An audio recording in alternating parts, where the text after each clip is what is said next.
the seventh straight game that Kyrie Irving missed. Personal reasons, COVID-19 rules, violations. He hasn't played since January 5th. We also don't think we've heard from him since January 5th either. The good news today is that he practiced, most importantly, and he also just sat down to speak with the media. That is new on SportsCenter. Listen.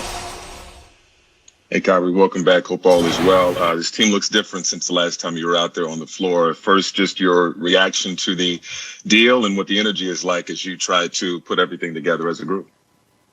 Was very excited, just to have James here. Obviously, letting go of some of the pieces that have been here in the Nets organization for a while, even before I got here. It was going to be hard regardless. It's just the nature of the business. We're all brothers still, so we're just moving on into the next phase of just developing as a team and just building some camaraderie and having fun. Can you shed some light on what the last couple of weeks have been like for you and the time you needed off? There's a lot of family and personal stuff going on, so just want to leave it at that. Otis Livingston, CBS New York. Hey, Kyrie, welcome back. As you look at the makeup of the team and how successful they have been, how do you see yourself fitting back in? Because you had obviously a huge role before, now coupled with James Harden in the mix. Like I said, it's just really exciting, just to be able to play with great players that have, just been here in the league for a while, have been through ups and downs, the peaks and valleys. So, James is aligned with us in terms of just experience, and, adding that to our locker room is going to be great for us. Malika Andrews, ESPN. Hi, Kyrie. I'm wondering if you were aware that you had violated the health and safety protocols and what that process was like for you in coming back and going through that investigation, one. And then secondly, what your communication was like with the team while you were away. Happy to be back. Happy to be around these guys, address the team, address everybody that need to be addressed. Now it's time to move on. Bruce Beck. On the health and safety front. I'm sorry, Malika, go ahead. I just was circling back on the health and safety front. Happy to be back. Thank you. Bruce Beck, NBC New York. Kyrie, how supportive have your teammates and the organization been during this time? It's been great. It's been enough support for me to, feel like they have my back. And, that's all I can ask for. The support, not only me, but my family. I'm a hometown kid, so, things hit a little different when, family or personal stuff going on. And that's up to me to handle that as a man. But, yeah, I just take full accountability for my absence with the guys and, just had a conversation with each one of them and we move on. Christian Winfield, New York Daily News. Hey, Kyrie, just wanted to ask, on a mental, maybe spiritual, emotional, even physical front, is everything okay with you? Greg Logan, Newsday. Kyrie, there was a report yesterday that you had purchased a house for George Floyd's family, which would be obviously a magnificent gesture. Can you confirm that and discuss what went into your thinking on that? It's a team effort. Just want to continue to fulfill our purpose in serving a lot of the underserved communities. Those don't necessarily get, the same attention from just others around. So just trying to do my part. Selfless service, that's all. Alex Schiffer, The Athletic. Hey, Kyrie, welcome back. While you were away, were you able to regularly work out? And if so, did you have access to a gym or was it home workouts? Just what was your conditioning like while you were away? No, it's just at home, man. Just working out. Brian Mahoney, Associated Press. Hey, Kyrie, a lot of stuff has obviously happened in the world the last couple of years. Has anything that's gone on made you change your commitment to basketball at all, minimize the importance of it? It's just a separation between what's going on here, when I'm playing professionally and what's going on out in the world. And if you don't create that distinction, then it's easy to feel the weight of the world while you're going out there and playing. So, I would be lying sitting here and saying I don't feel what's going on in the world, and nor am I paying attention to it.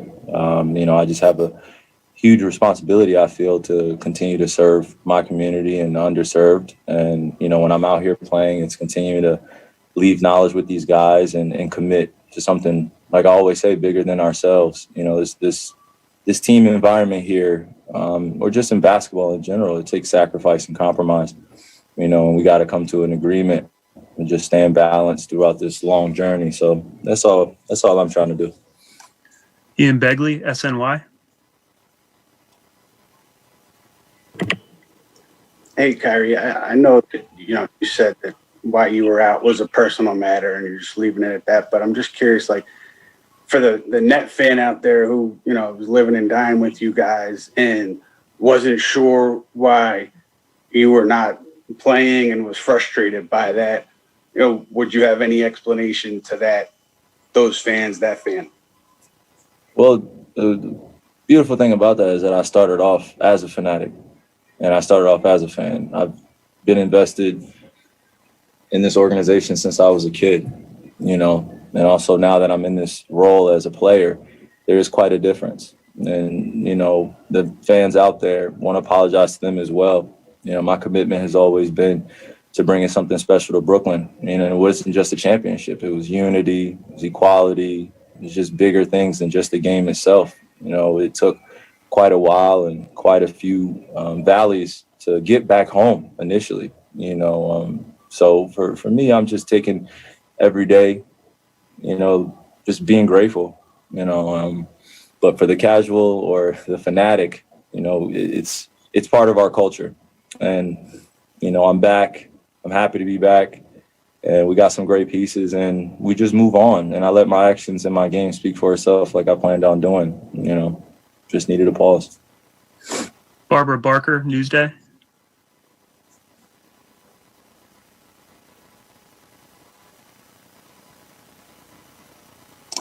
All right, we'll move on back to Greg Logan with Newsday.